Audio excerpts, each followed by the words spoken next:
నల్గొండ జిల్లాలో వరుసగా బైక్ల దొంగతనాలు పాల్పడుతున్న కేటికళ్లను అరెస్ట్ చేశారు నకిరికల్ పోలీసులు. ఇక నకిరికల్ సెంటర్లో పోలీసులు తనిఖీలో దొంగిలించిన బైక్లను తరలిస్తున్న ముగ్గురిని అరెస్టు చేశామన్నారు జిల్లా ఎస్పీ శరత్ చంద్ర పవార్.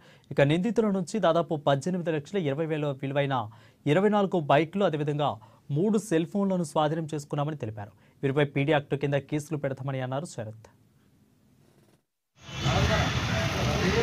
గత 6 నెలల నుంచి నకరికల్ టౌన్లో ఏదో ఒక సందర్భంలో చాలా వరకు బైక్స్ పోవడం జరుగుతున్నదండి. దీనికి పోయినసారి మనము మీటింగ్లో డిస్కస్ చేసినప్పుడు డిఎస్పీ గారి మీటింగ్లో ఇన్నిగా బైక్స్ పోతున్నాయి అని చెప్పి స్పెషల్గా మన ఇన్స్పెక్టర్ గారిని ఒక స్పెషల్గా టీమ్ ఫామ్ చేయమని చెప్పడం జరిగింది.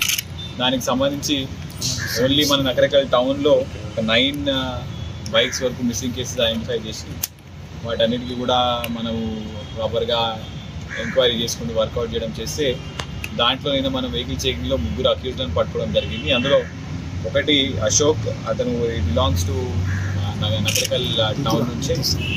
A2 పరశురాములు నార్కెట్పల్లి నుంచి. A3 సాయిరామ్, ఇతను కూడా నార్కెట్పల్లి నుంచి. అయితే ఈ అశోక్ గత 1 ఇయర్ నుంచి రెగ్యులర్ ఇంటర్వెల్స్లో బైక్స్ అనేవి దొంగతనం చేస్తున్నాడు. అతని మీద మొత్తం ఇప్పుడు మనము ఇవాళ మొత్తం 24 బైక్స్ మొత్తం రికవర్ చేయడం జరిగింది. దీనికి సంబంధించి ఆల్రెడీ ఒక 22 కేసులు రిజిస్టర్ అయినాయి. మిగతా 2 కూడా ఇవాళ ఎఫ్ఐఆర్ చేస్తారు. దీంట్లో మనకి రాచకొండలో 12 కేసులు,